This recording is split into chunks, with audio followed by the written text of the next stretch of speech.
58. Hey, everybody. Welcome back to The Complete Game podcast, episode 58. I'm your host, Curt Schilling. That is Curt Schilling. What's up, Pop? Not much. How's What's the little going man on, doing? everybody? I feel like I'm in Little guy- the midst of my welcome to the major leagues moment, as a parent. So we're all over the place. I've slept sporadically throughout Good the for last you. few days, but we're doing good. Yeah, he looks good. He's healthy. No, it's exciting, man. Lots going on. We're getting down to the last month, September. A couple call-ups going to be happening. I do want to talk about two young pitchers with regards to the Mets and the Pirates. But my goodness, Kyle Schwarber, have a night. I got to tell you, Ohtani's numbers are clearly better, but I don't know. The valuable thing in most valuable player seems to be, especially now with Zach Wheeler out. That'd be tough. I have to look at the numbers because I haven't looked at them in detail. But if I'm off the cuff answering at gunpoint, I'm saying my vote goes to Kyle Schwarber today. But again, I need to look at the numbers. But I mean, 4 homers, 9 RBIs, and then he comes up his fifth at bat against a position player, and everybody is thinking what we're all thinking. And he hits a 9-mile pop up. But no, great stuff from him. And then Suarez battled today, 5 innings, 10 hits, one of those games that a stud has. Didn't have his best stuff, obviously, but Phillies beat the Braves 2-1, and they're primed, man. They're doing well. Everything's good. You got Boston gets beat. I think Skeens beats them today, but Yeah, and then we were talking yesterday about Aroldis Chapman. You were talking basically about has gone third. Good. You were talking about young pitching. This kid Peyton Toll for the Red Sox started today. Had I think 1 hit through 5 1/3 innings. Lots of good young arms, which is alluding to a question I'm gonna get to in a little bit with And you. they released Walker Buehler. Yeah, crazy. But Walker Buehler gets released for this kid to come up and throw. Yeah, rough year for him. He'll land on his feet somewhere next year, or he'll get a job now. Somebody will sign him because he's free to sign anywhere right now. Yeah, that was a little bit surprising. But Skeens goes 6, gives up a run. Does Paul Skeens things and evens his record at 9-9. There's a lot of conversation around the Cy Young Award, but I'm not sure that you could wrest it from him right now. There's a couple arguments to be made for sure, but Sanchez for sure with the Phillies. But yeah, no. So what's going on around the league? What's the big news? Is there anything that we need to be looking at as, wow, this is happening? Or, I mean, I know we're going to talk in a minute here about my Boston Red Sox comments earlier in the year, but what else is going on around the game? I just had a couple cliff notes about some of the things you already mentioned. Kyle Schwarber, you mentioned the 4 home run game. He becomes Major League Baseball's first player to have a 4 home run game in the history of the game, which is a pretty cool stat when you're on a list of only 20 or so guys in all of history. Also hit the Phillies franchise record. Well, right. The game's 100 some years old, and I think that's which is amazing. But when you're talking about perfect games is somewhere in that low number. 3,000 strikeout club is at 18 to 20. Any of those 20 numbers is pretty amazing to think that he's the 21st guy to ever do it. Pretty amazing. And the only silly one was the one he hit Oppo, which he didn't hit well. He one-handed and hit a ball up and away. Ball was traveling well, but my goodness. It looked like it was an accident when he hit it. He shocked himself. He was like, wow, that might get out. Yeah. I don't think the contact felt like home run contact, but he's got so much bat speed and so much strength. The Most Valuable Player Award has, for the most part, always been the best hitter. Now we have the Hank Aaron Award to award the best hitter. And value is and they both play premier positions. You the old saying, you went up the middle is you do. Catching, shortstop, mound, second base, center field are the prime positions, and both those guys are playing them at an extreme level. But we got a month to go, and I've been victim of losing 3 different times in the Cy Young Award to 3 different monster Septembers.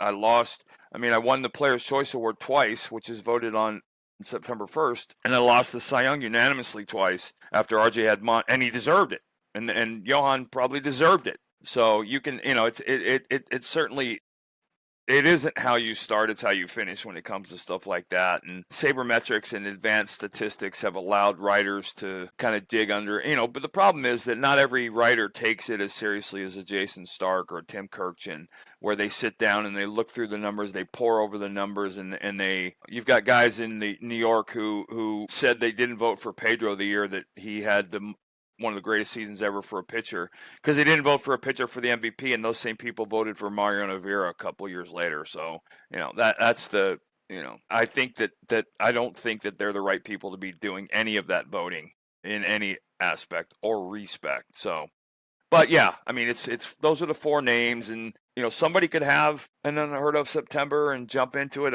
Bobby Witt or Junior, or somebody like that. But I think those are our four guys, and somebody else jumps in there, I'd be very surprised. But yeah.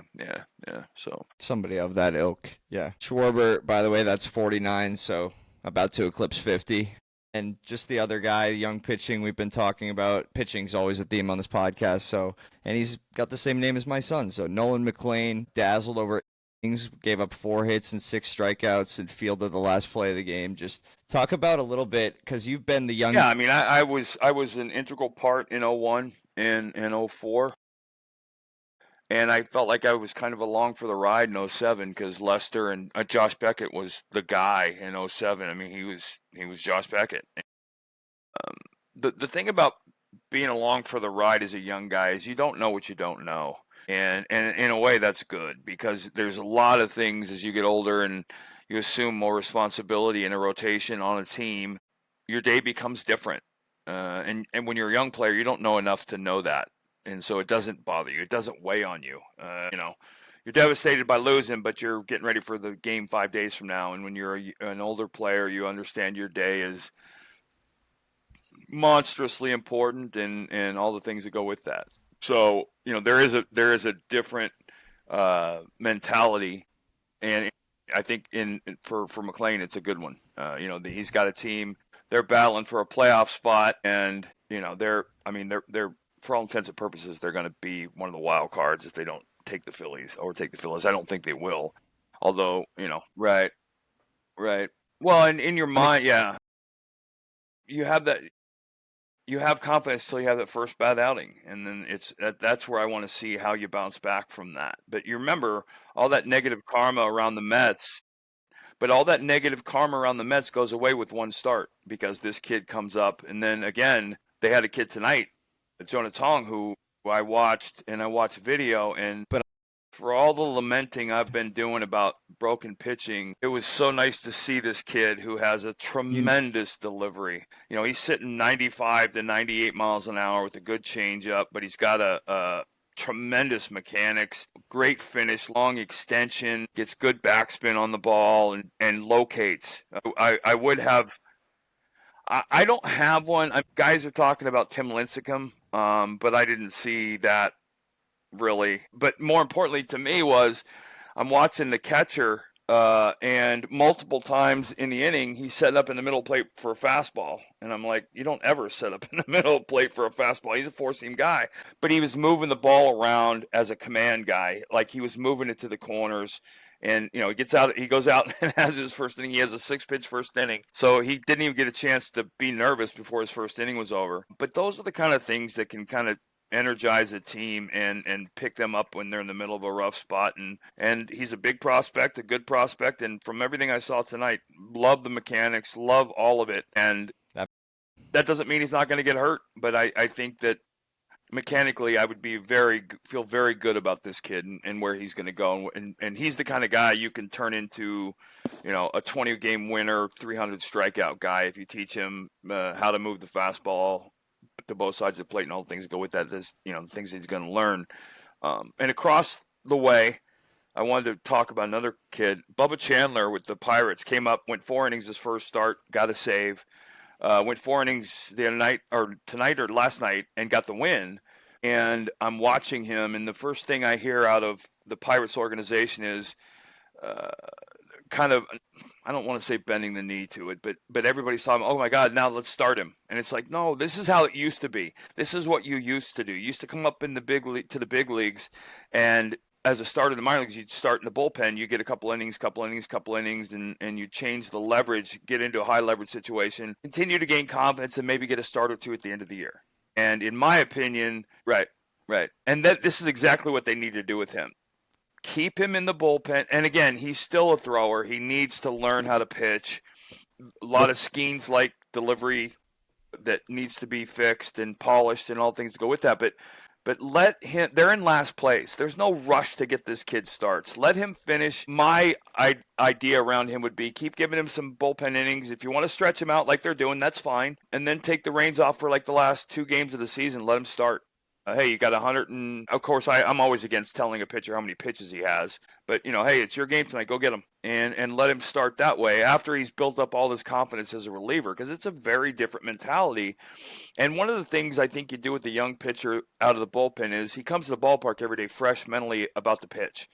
And that's one of the big difference between starting and relieving is he doesn't have time to stew on it for 4 days between his start, and in 92, that's what happened to me. I went to the bullpen and I threw a lot of innings, and then I had a 4-inning outing against the Giants, and they came afterwards at the game and said, hey, listen, your next appearance, you're going to start against Houston next week. And so I made the graduation, and that was always the way they used to do it, which is always the way it should have been done, in my opinion, because that's how not all pitchers think alike, but there's a lot of fundamental thoughts and fundamental thought processes that go with all pitchers. And I want him to have extreme confidence, and he's going to have extreme confidence coming out because he hasn't been hit around yet in pro ball. He's been dominant, but he's going to get his ass beat at some point, and it happens to all pitchers.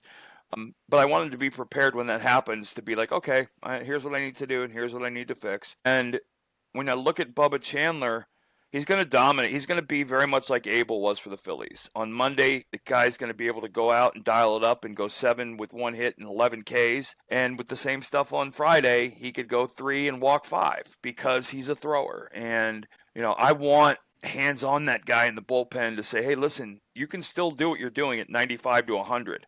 Let's just do it less. Let's give you can make these same pitches. You can make better pitches with the same velocity using less effort and better mechanics. And that's what I fear. That's been lost. And I keep lamenting on that week in and week out, but it's true. It's been lost, and those guys are a perfect example. But if I'm a Met fan, I'm really fired up about what I saw from this Taunton kid tonight. It was all good and exciting stuff. I was gonna say before I let you get out of the pitching talk, I was showing you a lot of stats this week that were coming up on our socials about the Red Sox pitching, and it's been a theme throughout our podcast as well as pitching, that the Red Sox have just been on an absolute tear for about a month and a half now. 3 of their qualified starters since June 10th have the top 3 ERA. Leo, Garrett Crochet, and Brian Bello. And then Trevor Rogers, who just went down for the year, was number 1 on that list, and the other guys potentially the AL Cy Young winner, Tariq Skubal. So 3 of the Sox starters are in the top 5 in that period of time. No, I think they have a chance to make the playoffs. I just don't think they can win the World Series. But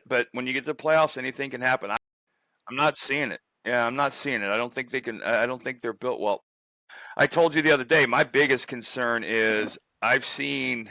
Now you remember in 2007, the Rockies came into the postseason having won 24 of 25. And they came into the World Series having won like 24 or 25, and we swept them 4-0. Those things tend to go by the wayside in the offseason, and that's what I'd be afraid of. But I'm not afraid of anything from the standpoint of they're playing well. Everybody clearly feels good, and all the things that go with that. So, God bless them. Right. Yep.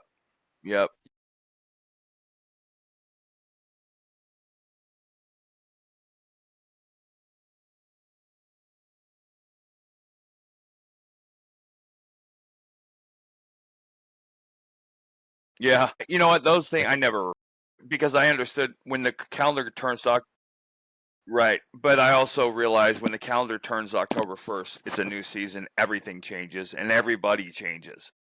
And so, that never bothered me. I always knew in my mind I was going to be better and I was going to be able to dial it up. It didn't matter what had happened before that. I mean, I can remember in 2002, I came into September having more wins than walks. And I struggled a little bit in September, and RJ went off.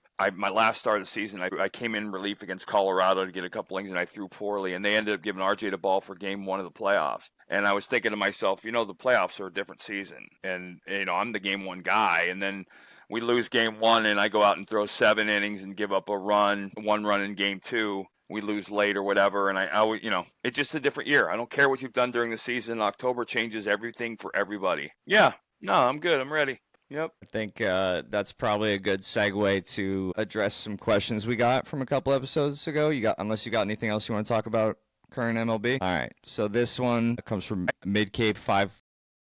I may have missed your answer to this question, but in 2002, if the Diamondbacks didn't have the mountain of injuries, do you think that team would have been better than the 0-1 team?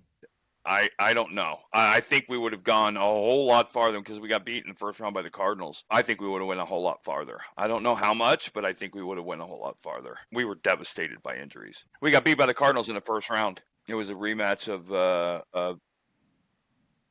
I don't remember. It wasn't competitive. We didn't play them. They beat us 3-1 or we didn't compete. Okay. Right. Like it's funny because both of the World Series wins I was alive for, it sort of happened that way the year after, where the White Sox were that first round where it didn't even seem competitive for whatever reason. I don't know if it was injuries. I don't really remember. Just being. I know you were obvious. Yeah, 05 was the same thing. Yeah, absolutely. Yeah. Yep. Right. Because obviously you were, and then the other question was in regards to when we were talking about playoff percentages, 7% chance to make playoffs for Cubs. That can't be right. That has to be for the wild card, not the division. Actually, at the time, that was on MLB's website. I believe those odds were from Vegas. I'll double check and put it up here on the screen if I made a mistake or not. Yeah, the Cubs are in a tough spot, like I mentioned before, with the Red Sox having a legitimate shot. The only reason I buy into that at all is because I believe the American League is a more fickle series of teams to run through. The National League has some it's a gauntlet, no matter where you get in at. Like, you're playing a team that could win the World Series, in my opinion. Right. So, Chicago is only a month left of the season. So, but yeah, that's all I had for questions from comments. Do you want to play Guess Your Teammate? All right. By now, you've probably been here before. You know the game, Guess Your Teammate. We're playing Guess Your Teammate, former teammate, my dad. Right. I don't remember who we had the last time, do you? We did a Put Us Together last episode, which was the episode I became a dad. So thank you, everybody, for saying nice things and being very cool and understanding of the podcast delay. But yeah, so we got the first clue for a former teammate here. I have over 250-plus career home runs. And I'm a fellow Roberto Clemente Award winner, like you. Jay Bell. Right.